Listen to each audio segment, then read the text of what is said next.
Yup, YouTube, I'm back again with another tutorial to save you time. Okay, today's tutorial is going to save you guys a ton of time.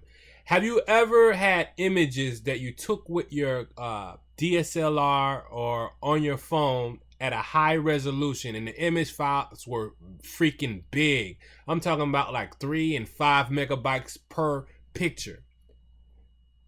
Now, have you ever tried to manually optimize these pictures one by one? That takes time. But did you guys know that Photoshop has a feature on it that will allow you to uh, make multiple pictures a smaller size all at one time? All you have to do is click one button and it'll automatically go through all of your pictures and it will make them whichever size you want them to be. And I'm going to show you how to do that today. So let's jump right into this. So first thing you want to do is open up Photoshop. I already got it open, so we're going to crack into it.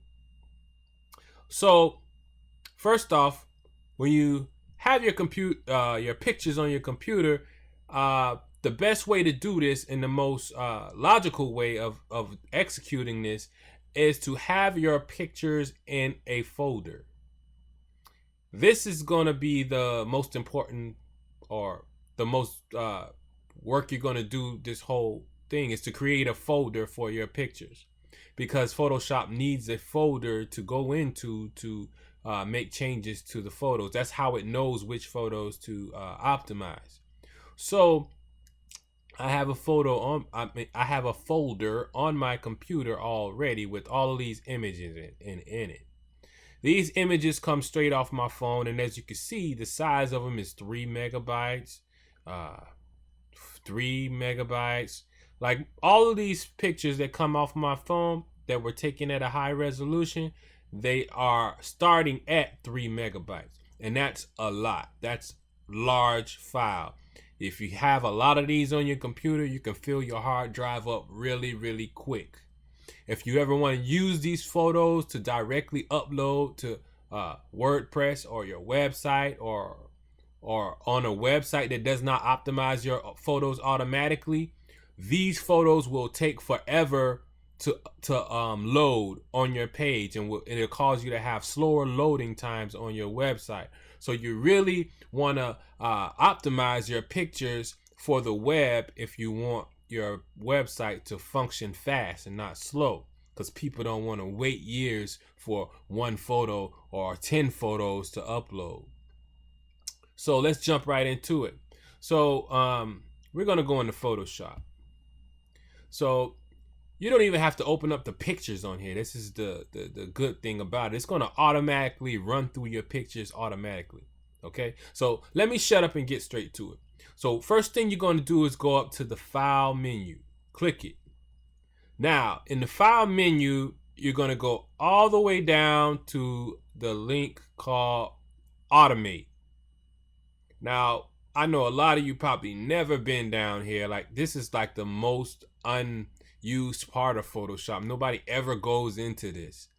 But I'm going to show you a little trick today, and you're going to thank me. So when you want to make lots of photos smaller at one time without doing it one by one, this is how you do it. You're going to go to well, actually, I just told you guys some wrong information. It's under the Scripts tab. Scripts. So under the Scripts tab, you're going to go to Image Processor, because we're trying to process the images. So you click it, and it's going to open up this little window. It's called the Image Processor window. Now, the top portion of this window is where you're going to select the folder in which you want to optimize the images in. So we're going to go to my folder, and it's already selected. I have my work portfolio there. So I'm going to click OK.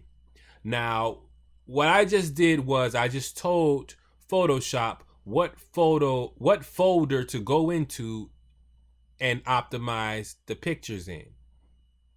You know, so after you select the photo, the folder, it's going to go through all those pictures that are located in that folder and optimize them. So the section number 2 right here, it says select location to save the processed images. So the location of your images is going to what this is just you telling Photoshop where you want the processed images to be saved. So after the original images are processed and made smaller, you're going to want to know where to go and find them at. So this is an important step, and you got to pretty much understand where your folders are. So I'm going to select the folder.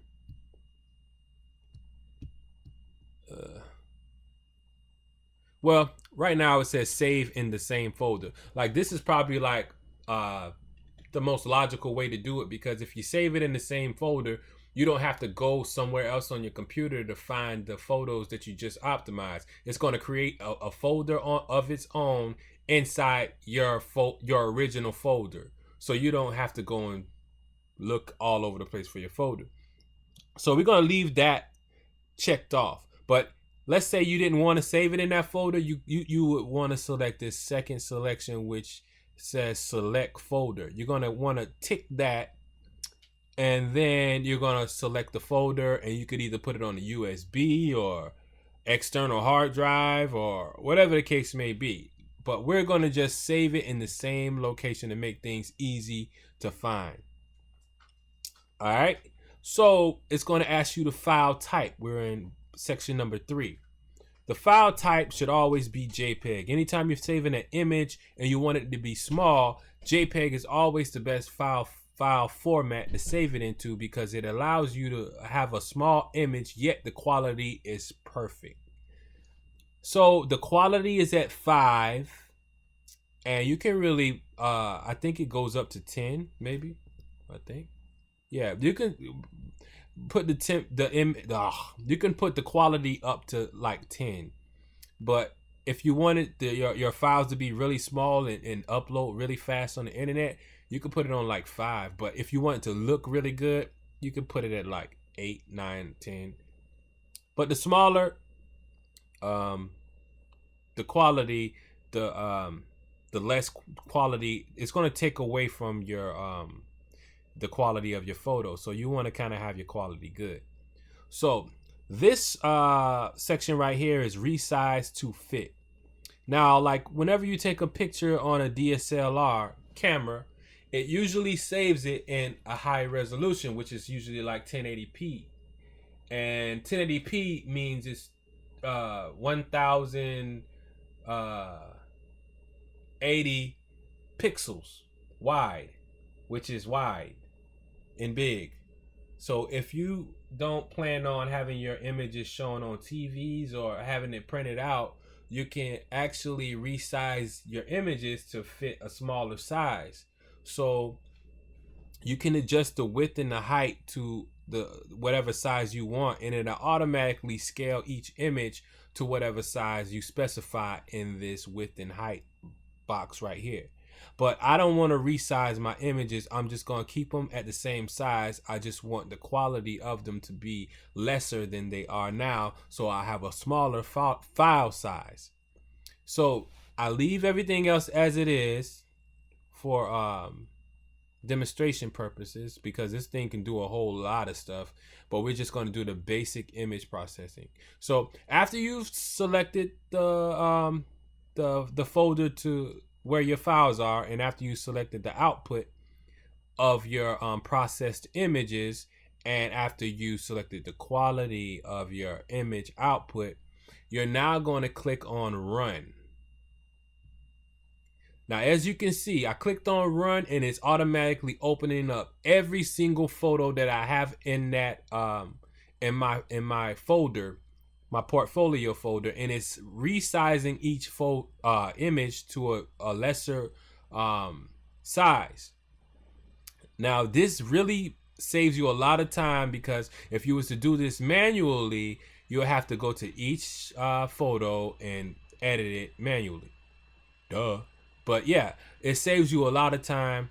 And after everything is processed, you will then see the photo inside of your whatever file location you saved it in, and you will see everything that it saved. So right now I'm going to go to my portfolio folder, and where are you? And as you can see, it made a folder called JPEG. So I'm going to click on it, and as you can see, well, I did this already, so not, it has like 3 versions of it, but the one we just did, the file size was like 3 megabytes, but now it's like 218 KB, and the dimensions of it is still the same size, but the file size is a whole lot smaller, not even a megabyte. Now this baby right here will load fast on your website, and you won't have no problems with slowing down your server or slowing down your speeds. And as you can see, the quality is still great. There's no issues with the quality. As you can see, it's pretty great. So that saved you a whole lot of time, and that's about it. That's about it for this tutorial. And as you can see, it's not a difficult thing.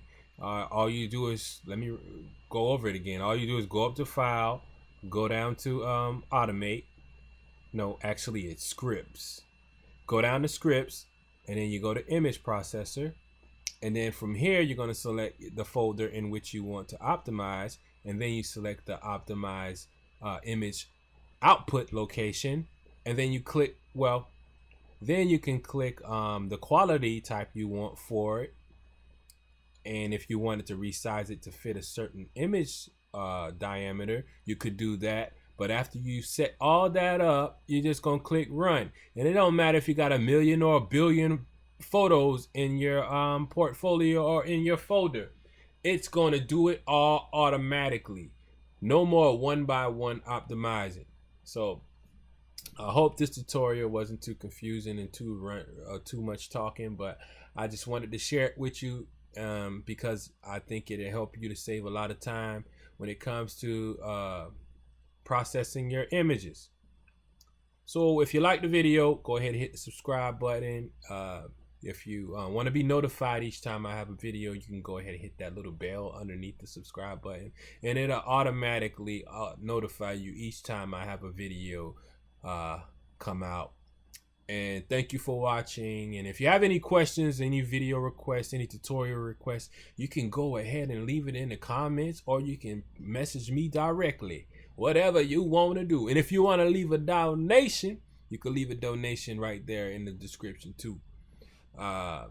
Anything helps, just appreciate it, and we're out.